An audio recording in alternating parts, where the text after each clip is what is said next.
बिस्मिल्लाहिर्रहमानिर्रहीम। अस्सलाम वालेकुम। दरूद व सलाम हो मोहम्मद व आले मोहम्मद पर। देसत खबरनामा में खुशामदीद। 7 अगस्त 2021 की मुल्की और आलमी खबरों के साथ मैं हूँ असद अब्बास। सबसे पहले नजर डालेंगे आज की अहम खबरों पर। सलामती कौंसिल के इजलास में पाकिस्तान को ना बुलाने पर पाकिस्तान के मुस्तकिल मंदूब ने अक़वाम मुत्तहिदा की सिक्योरिटी कौंसिल के सदर को खत लिखा है। पाकिस्तान में गुज़श्ता 24 घंटों के दौरान आलमी वबा कोरोना वायरस से मजीद 95 अफराद जाँ बहक हो गए। मुल्क भर में कोरोना के बायस अमवात की तादाद 23,797 हो गई है। ऑडिटर जनरल ऑफ पाकिस्तान की ऑडिट रिपोर्ट 2020-21 में इंकशाफ किया गया है कि मौजूदा हुकूमत के माली साल 2019-20 के दौरान वफाकी वजारतों, इदारों और महकमों में 404 अरब 62 करोड़ रुपए से जायद की माली बेज़ाब्तगियां सामने आई है। ड्रग रेगुलेटरी अथॉरिटी की जानिब से एक दफ़ा फिर 50% अद्वियात की कीमतों में इजाफा कर दिया गया है। मकबूजा वादी में काबिज अफवाज ने फायरिंग करके 3 कश्मीरी नौजवानों को शहीद कर दिया।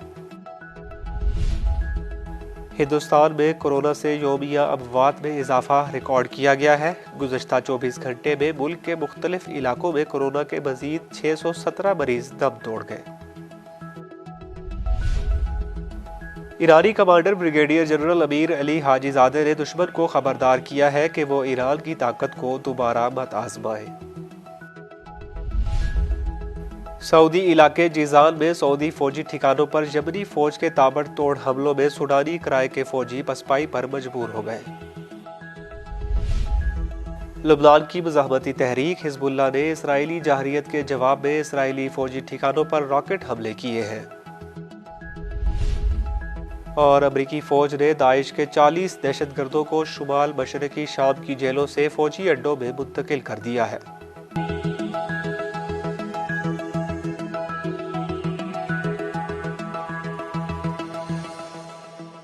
और अब खबरों की तफसील। सलामती कौंसिल के इजलास में पाकिस्तान को ना बुलाने पर पाकिस्तान के मुस्तकिल मंदूब ने अक़वाम मुत्तहिदा की सिक्योरिटी कौंसिल के सदर को खत लिखा है।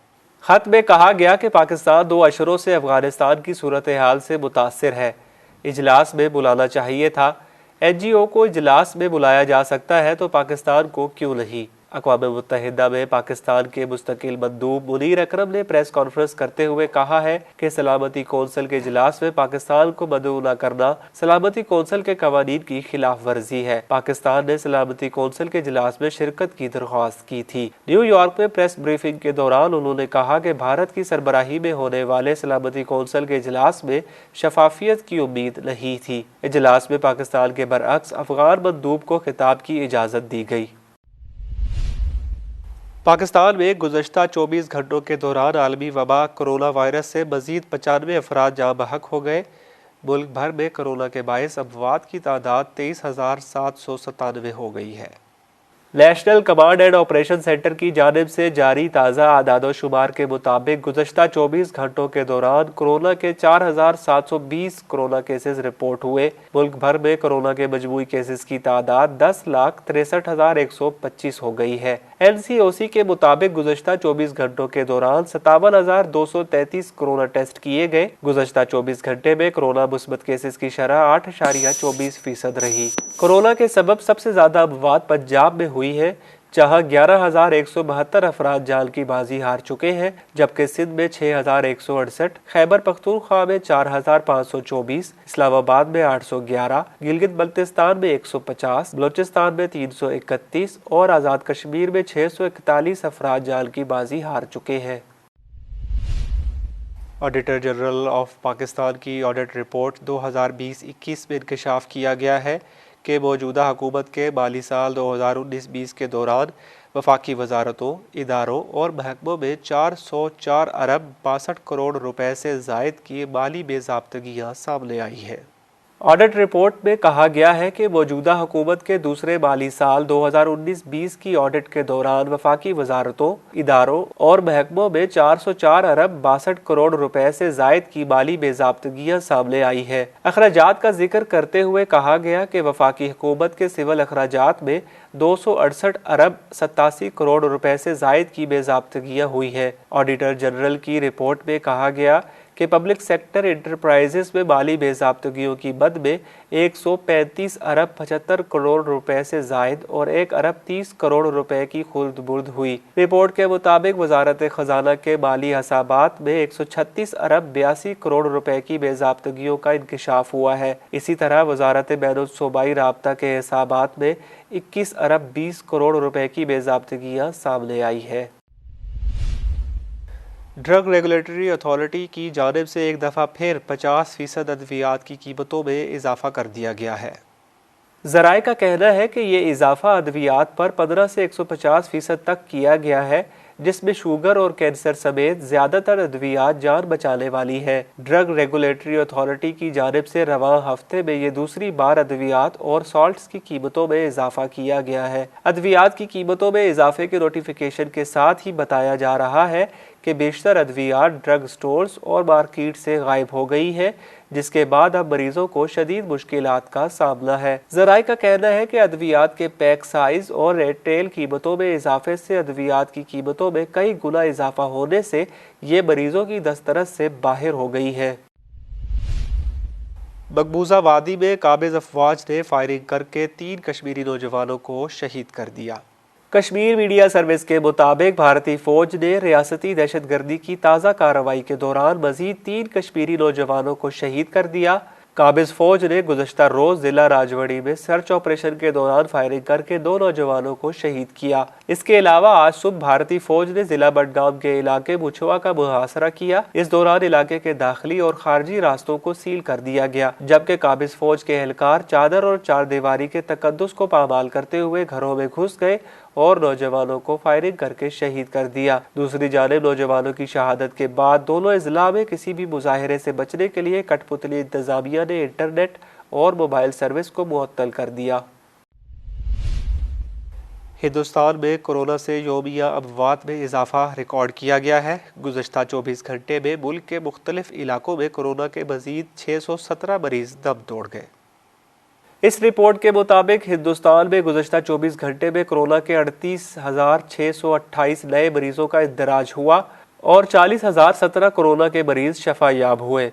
हिंदुस्तान में कोरोना से मुतासरीन की मजमूई तादाद 3,18,95,338 हो गई है, जिनमें से 4,27,371 अफराद लुक़्मा-ए अजल बन चुके हैं। 4,12,108 ज़ेरे इलाज है और 3,10,55,861 अफराद कोरोना को शिकस्त दे चुके हैं। हिंदुस्तान में कोरोना के ज़ेरे इलाज मरीजों की शरह 1.29%, अमवात की शरह 1.34% और शफायाबी की शरह 97.37% बताई गई है। ये ऐसी हालत में है कि हिंदुस्तान में अब तक 50,10,09,609 अफराद को कोरोना का टीका लगाया जा चुका है। ईरानी commander brigadier general Amir Ali Hajizade ने दुश्मन को खबरदार किया है कि वो ईरान की ताकत को दोबारा मत आजमाए। इस्लामी इनकलाब गार्ड्स कोर के एरोस्पेस डिवीजन के सरबराह ने दुश्मनों को किसी भी जहरियत के खिलाफ खबरदार करते हुए कहा है कि अगर वो ईरान की ताकत को दोबारा आजमाएंगे तो उन्हें सख्त जवाब दिया जाएगा। ब्रिगेडियर जनरल अमीर अली हाजीजादा ने हफ्ते के रोज ये बयान दिया जब इसराइल और मगरबी मुमालिक ने तेहरान पर अम्मान के साहिल पर इसराइली ज़ेर इंतजाम टैंकर पर मुश्तबा हमले का इल्जाम लगाया और जवाब की धमकी दी। उन्होंने कहा कि इस्लामी जमहूरिया ने इम्तिहान पास किया है और उसे दोबारा टेस्ट करने की जरूरत नहीं है, लेकिन अगर वो चाहे तो वो ईरान को दोबारा टेस्ट कर सकते हैं। हाजीजादे ने कहा कि उन्होंने हमें आजमाया है और वो जानते हैं कि वो किस रद्दे अमल का सामना करेंगे। हमारे पास ताकत इस्तेमाल करने की ऑप्शन और मर्जी दोनों मौजूद है। हम यकीनी तौर पर सख्त रद्दे अमल देंगे और वो ऐसी गलती नहीं कर सकते। वाज़ेह रहे कि लाइबेरियन परचम वाली मर्सर स्ट्रीट, जो इसराइली मलकियत वाली ज़ोडियाक मैरीटाइम कंपनी के ज़ेर इंतजाम है, 29 जुलाई को अमानी जजीरे बसीरा के करीब टकराई। इस वाक़े में हमले के 2 अरकान हलाक हुए। तेल अवीव हुकूमत और उसके मगरबी इत्तेहादियों ने इल्ज़ाम लगाया कि इस हमले के पीछे ईरान मुलव्विस है, जबकि तेहरान ने इस वाक़े में मुलव्विस होने से इनकार किया और बेबुनियाद इल्ज़ामात को वाज़े तौर पर मुस्तरद कर दिया। सऊदी इलाके जीज़ान में सऊदी फौजी ठिकानों पर यमनी फौज के ताबड़तोड़ हमलों में सूडानी कराए के फौजी पसपाई पर मजबूर हो गए। यमनी मुजाहमती जंगजुओं ने मशरकी जीज़ान में सऊदी फौज के ठिकानों और उनके सूडानी कराए के फौजियों पर हमला किया। इस ऑपरेशन में 15 से ज्यादा सऊदी कराए के फौजी हलाक और जख्मी हुए और दुश्मन को भारी माली नुकसान पहुंचाया गया। यमनी जंग इंफॉर्मेशन ऑफिस ने ऑपरेशन से मुतालिक बताया कि यह ऑपरेशन 4 घंटे तक जारी रहा, जिसमें जारे इत्तेहाद और कराए के फौजियों को पसपाई इख्तियार करना पड़ी। लबनान की मुजाहमती तहरीक हिजबुल्लाह ने इसराइली जाहरियत के जवाब में इसराइली फौजी ठिकानों पर रॉकेट हमले किए हैं। लबनान की मुजाहमती तहरीक हिजबुल्लाह का कहना है कि उसने एक रोज़ कबल जनूबी लबनान पर इसराइल के फ़ज़ाई हमलों के जवाब में मकबूजा शोबा फार्म्स में इसराइली पोजीशनों पर रॉकेट दागे हैं। एक बयान में हिजबुल्लाह ने कहा कि उसने जुमा को मकामी वक्त के मुताबिक सुबह 11:15 बजे इसराइली पोजीशनों के करीब खुले मैदानों को निशाना बनाया, जिसमें 122 कैलिबर के दर्जनों रॉकेट इस्तेमाल किए गए। लबनान के अल-मयादीन टेलीविजन ने बताया कि कम से कम 20 रॉकेट इसराइल के फौजी ठिकानों पर दागे गए। अल-मनार टीवी ने बताया कि कई रॉकेटों ने डोफ फौजी अड्डे को निशाना बनाया। लबनान के एक सिक्योरिटी जराये ने बताया कि रॉकेट लबनानी कस्बे शोबा के करीब अल-अरकोब के इलाके से दागे गए। जवाबी रॉकेट हमले के बाद इसराइली वजीर आज़म नफ्ताली बेनेट और हुकूमत के फौजी अमूर के वजीर ने जनूबी लबनान पर इसराइली जंगी तैयारों की तरफ से बड़े पैमाने पर हमलों की इतलात के दरमियान एक हंगामी इजलास मुनक्कद किया। और अमरीकी फौज ने दाइश के 40 दहशतगर्दों को शुमाल मशरकी शाम की जेलों से फौजी अड्डों में मुंतकिल कर दिया है। अमरीकी फौज ने मुबैना तौर पर दाइश के दर्जनों दहशतगर्दों को नाम निहाद सीरियन डेमोक्रेटिक फोर्सेस के इत्तेहादी कुर्द अस्करियत पसंदों की तरफ से चलाई जाने वाली जेलों से शाम के शुमाल मशरकी सूबे हस्का के एक अड्डे में मुंतकिल कर दिया है। शाम की सरकारी खबररसा एजेंसी ने मकामी बाशिंदों के हवाले से बताया है कि अमरीकी अफवाज ने दाइश के 40 दहशतगर्दों को नाम निहाद सेल्फ डिफेंस जेल से भेजा है, जो सूबाई दारुल-हुकूमत हस्का के जनूबी मज़ाफ़ात में वाक़े एक फ़ौजी अड्डा है। वाज़ेह रहे कि गुज़श्ता अप्रैल में रूसी वज़ीर ख़ारजा सरगई लावरोफ ने कहा था कि अमरीका शाम में दहाइयों से जारी बहरान के सियासी हल में रुकावट डालने के लिए दाइश दहशतगर्द ग्रोह का इस्तेमाल करता है और बैनुल-अक़वामी करारदादों की वाज़ेह खिलाफ वर्जी में अलहदगी पसंद अस्करियत पसंदों की हिमायत करता है। बेसत खबरनामा में अब तक के लिए इतना ही। मज़ीद खबरों और अपडेट्स के लिए विज़िट कीजिए हमारी वेबसाइट www.besatnews.com। अगले खबरनामा तक के लिए इजाज़त दीजिए। देखते रहिए बेसत तालीमी टीवी चैनल। अल्लाह हाफ़िज़।